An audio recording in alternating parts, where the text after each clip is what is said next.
The half-term holidays came and went, and when Joe returned to school on the Monday morning, he found he wasn't the centre of attention anymore. There was a new girl at school, and because she was so pretty, everyone was talking about her. When Joe walked into his classroom, there she was, like a giant, unexpected present. "So what's the first lesson today?" she asked, as they walked across the playground. "Sorry," spluttered Joe. "I said, what's the first lesson today?" the new girl repeated. "I know, it's just, you're really talking to me?" Joe couldn't believe it. "Yes, I am talking to you," she laughed. "I'm Lauren." "I know." Joe wasn't sure if the fact that he had remembered her name made him sound suave or like a stalker. "What's your name?" she asked. Joe smiled. At last there was someone at school who knew nothing about him. "My name is Joe," he said to Lauren. "Joe what?" Joe didn't want her to know that he was the bum-fresh billionaire. Joe Potato." "Joe Potato?" she asked, more than a little surprised. "Yes," stammered Joe. In the moment, he had been too overwhelmed by her beauty to be able to come up with a better alternative to Spud. "Unusual name, Potato," said Lauren. "Yes, I suppose it is. It is actually spelled with an E at the end. Joe Potato. So it's not quite the vegetable potato. That would be ridiculous." Lauren tried to laugh too, but she was looking at Joe a little oddly. "Oh no," thought Joe. "I only met this girl 1 minute ago and she already thinks I'm nuts." He quickly tried to change the subject. "We've got maths next with Mr. Crunch," he said. "Okay. And then we've got history with Miss Spite." "I hate history. It's so boring." "You'll hate it even more with Miss Spite. She's a good teacher, I suppose, but all us kids hate her. We call her the witch." "That's so funny," said Lauren, giggling. Joe felt 10 feet tall. Bob bobbed into view. Hi, Joe." "Oh, hi, Bob," Joe replied. The two former friends hadn't seen each other over the half-term. Joe had spent his days alone racing around and around his racetrack in a new Formula One car his dad had bought him. And Bob had spent most of the week in a bin. Wherever Bob was, the grubs seemed to find him, lift him up by his ankles and deposit him in the nearest skip. Well, that was what Bob said he'd wanted. Joe had missed Bob, but this wasn't good timing. Right now, he was talking to the prettiest girl in the school, maybe even the prettiest girl in the whole of the area. "I know we haven't seen each other in a while, but, well, I've been thinking about what we said when you were doing litter duty," stammered Bob. "Yeah?" Bob seemed a little taken aback by Joe's impatient tone, but pressed on. "Well, I'm sorry we fell out, and I would like us to be friends again. You could move your desk back so that—" "Do you mind if I talk to you later, Bob?" said Joe. "I'm quite busy right now." "But—" began Bob, a wounded expression on his face. Joe ignored it. "I'll see you around," he said. Bob marched off ahead. "Who is that? A friend of yours?" inquired Lauren. No, he's not my friend," replied Joe. "Bob's his name, but he's so fat everyone calls him Blob." Lauren laughed again. Joe felt a tiny bit sick, but he was so pleased to be making the pretty new girl laugh that he pushed the feeling all the way down inside him. For the duration of the maths class, Lauren kept on looking over at Joe. It put him right off his algebra. In history, she was definitely gazing in his direction too. As Miss Spite droned on and on about the French Revolution, Joe started to daydream about kissing Lauren. She was so very pretty that Joe wanted to kiss her more than anything. However, being only 12, Joe had never kissed a girl before and had no idea how to make it happen. "And the name of the King of France in 1789 was Spud?" "Yes, miss." Joe stared at Miss Spite, horrified. He hadn't been listening at all. "I asked you a question, boy. You haven't been paying attention, have you? Do you want to pass your exam?" "Yes, miss, I was listening," stammered Joe. "What is the answer then, boy?" demanded Miss Spite. "Who was the King of France in 1789? Joe had no idea. He was pretty sure it wasn't King Kevin, King Craig, King Trevor the Great, because kings didn't have names like that. "I am waiting," pronounced Miss Spite. The bell rang. "I'm saved," thought Joe. "The bell is a signal for me, not you," pronounced Miss Spite. Of course she was going to say that. She lived to say that. It would probably be written on her tombstone. Lauren was sitting behind where Miss Spite was standing, and she suddenly waved at Joe to get his attention. He was confused for a moment, then realized she was trying to help him by miming the answer. First, she acted out someone going to the bathroom. King Toilet? The class all burst out laughing. Lauren shook her head. Joe had another try. King Lavatory? King Lou? King Louis? Yes, boy. Miss Spite continued her interrogation. Behind her, Lauren mimed numbers with her fingers. King Louis the 5th, the 10th, the 15th, the 16th. King Louis the 16th, declared Joe.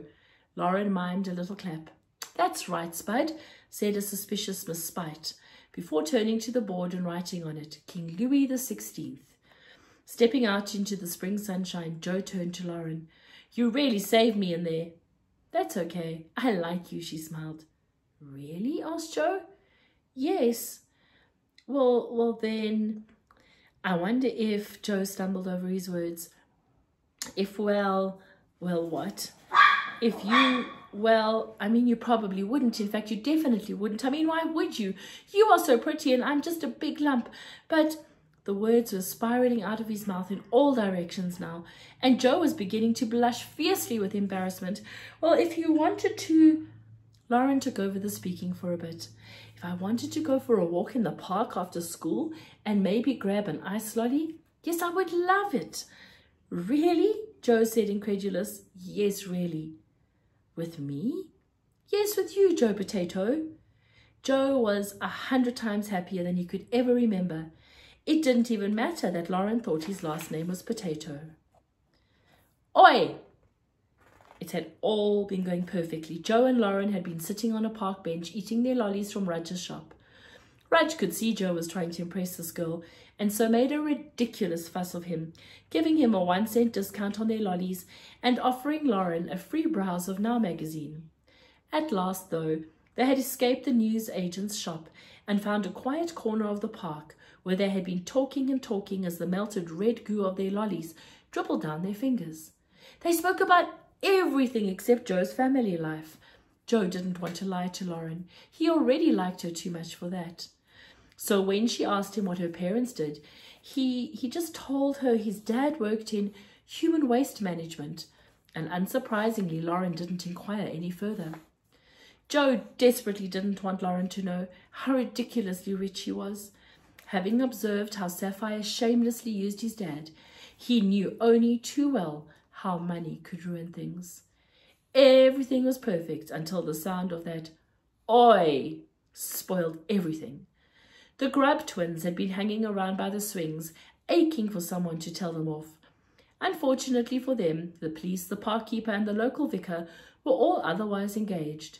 So when one of them spotted Joe, they bounced over grinning, no doubt hoping to relieve their boredom by making someone else's life a misery for a bit.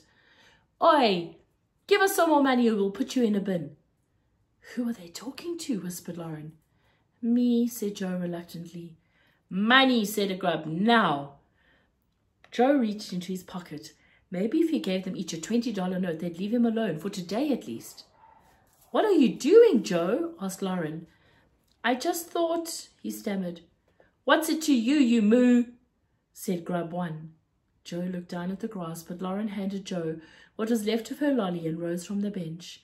The Grubs shifted around uneasily. They weren't expecting a 13-year-old girl to literally stand up to them. "Sit down," said Grub 2, as he or she put his or her hand on Lauren's shoulder to force her down onto the bench. Lauren, however, grabbed his or her hand, twisted it behind his or her back, and then pushed him or her to the ground. The other Grub charged her, so Lauren leaped into the air and kung fu kicked him or her to the ground.